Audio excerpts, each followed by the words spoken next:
नमस्कार, ये आकाशवाणी चंडीगढ़ है।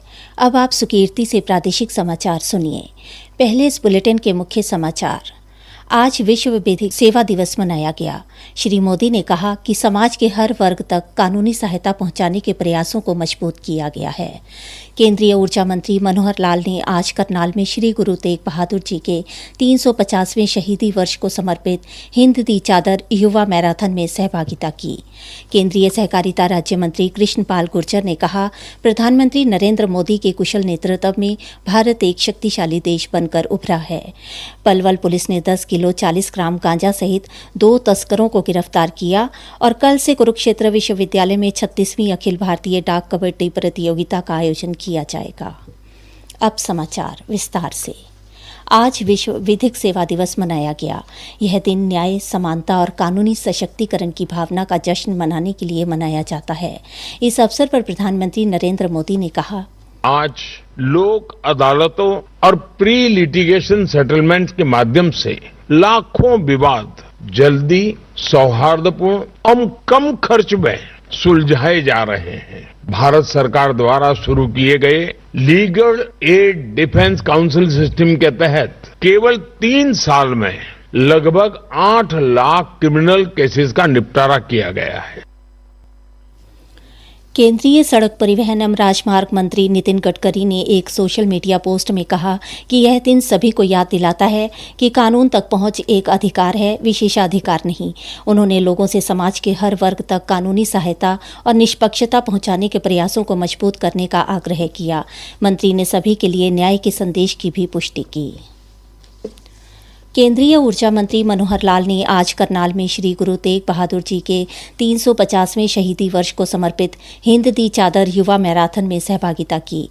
करनाल में NDRI चौक पर श्री गुरु तेग बहादुर जी के 350वें शहीदी दिवस को समर्पित मैराथन को हरी झंडी दिखाने से पहले लोगों को संबोधित करते हुए उन्होंने कहा कि यह यात्रा केवल दौड़ नहीं बल्कि गुरु तेग बहादुर जी के प्रति श्रद्धांजलि व्यक्त करने के लिए एक उत्साह, जज्बा व भावना है।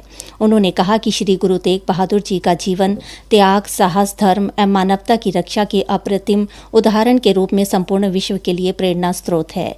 यह मैराथन उनके आदर्शों, उनके अद्वितीय बलिदान और उनकी अमर विरासत को जन जन तक पहुंचाने का एक सार्थक प्रयास है। मैराथन में 60,000 से अधिक प्रतिभागी शामिल हुए। हिंद दी चादर मैराथन का आयोजन 10 किलोमीटर, 21 किलोमीटर तथा 5 किलोमीटर 3 श्रेणियों में किया गया।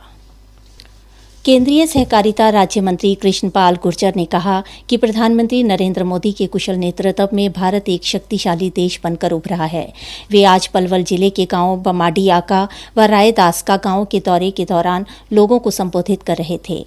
केंद्रीय मंत्री कृष्ण पाल गुर्जर ने कहा कि वर्ष 2028 तक भारत जापान को पीछे छोड़ते हुए दुनिया की तीसरी आर्थिक ताकत बनकर सामने आएगा। अमेरिका और चीन के बाद भारत तीसरे पायदान पर होगा। मोदी जी के आने से पहले इस देश की बागडोर एक बहुत बड़े अर्थशास्त्री स्वर्गीय डॉक्टर मनमोहन सिंह के हाथों में। जब वो गद्दी पर बैठे, जब भी भारत 11वें नंबर पर था और जब 10 साल बाद उनका जाना हुआ, मोदी का आना हुआ, तब भी भारत को 11वें नंबर पर छोड़ के गए। इतने बड़े अर्थशास्त्री। लेकिन जिसको चाय बेचने वाला कहते थे, उस चाय बेचने वाले ने इन 11 सालों में भारत को 11वें से दुनिया का चौथा देश और 2027-28 तक भारत जापान को पीछे छोड़ दुनिया की तीसरी आर्थिक ताकत बनेगा। अमेरिका और चीन के बाद भारत आर्थिक ताकत। अब ये क्यों हुआ? उसका एक ही कारण है, क्योंकि मोदी जी कहते हैं देश प्रथम, देश पहले और दूसरे दलों के लिए परिवार पहले। उन्होंने कहा कि प्रधानमंत्री ने देश को सर्वोपरि रखा है, इसलिए देश बहुत तेजी से आगे बढ़ रहा है। इस अवसर पर पूर्व विधायक दीपक मंगला, संजय गुर्जर, महेंद्र भडाना भी उनके साथ रहे। प्रादेशिक समाचार आकाशवाणी चंडीगढ़ से प्रसारित किए जा रहे हैं। हमारे बुलेटिनों और ताज़ा समाचारों के लिए आप हमारी वेबसाइट newsonair.gov.in पर लॉगिन कर सकते हैं। ये समाचार हमारे यूट्यूब चैनल और x handle Akashvani news Chandigarh पर भी उपलब्ध हैं। हरियाणा के ऊर्जा मंत्री अनिल विज ने पुलिस को अंबाला छावनी के डिफेंस कॉलोनी के 2 युवकों को अवैध रूप से रूस भेजने वाले 2 एजेंटों के खिलाफ सख्त कार्रवाई करने के निर्देश दिए हैं। श्री विज आज अंबाला छावनी में अपने आवास पर नागरिकों की समस्याएं सुन रहे थे। शिकायतकर्ता ने बताया कि गांव पंजोखरा साहिब और दयाल बाग निवासी 2 एजेंटों ने उसे जॉर्जिया भेजने का झांसा दिया और पैसे लेकर जॉर्जिया के बजाय मक्का भेज दिया। बाद में एजेंटों ने उसे अवैध रूप से टूरिस्ट वीजा पर रूस भेज दिया, जहां स्थानीय पुलिस ने उसे गिरफ्तार कर लिया। वह लगभग 2 महीने जेल में रहा और फिर उसे डिपोर्ट कर दिया गया। उसने आरोप लगाया कि एजेंटों ने उसके साथ करीब 8.5 लाख रुपए की ठगी की। इसी प्रकार दूसरे युवक ने भी इन दोनों एजेंटों पर अवैध रूप से रूस भेजने और धोखाधड़ी करने का आरोप लगाया। दोनों मामलों की गंभीरता को देखते हुए मंत्री अनिल विज ने पुलिस अधिकारियों को तत्काल जांच शुरू करने और दोषियों के खिलाफ कठोर कार्रवाई करने के निर्देश दिए।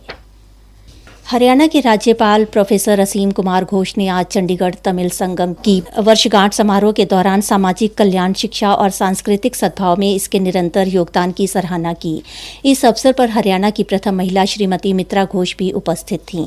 राज्यपाल प्रोफेसर असीम कुमार घोष ने समारोह को संबोधित करते हुए इस ऐतिहासिक समारोह का हिस्सा बनने पर अपार प्रसन्नता व्यक्त की और याद दिलाया कि कैसे तमिल समुदाय के सदस्य लगभग 6 दशक पहले चंडीगढ़ आए थे, जब स्वतंत्रता के बाद सिटी ब्यूटीफुल का निर्माण हो रहा था।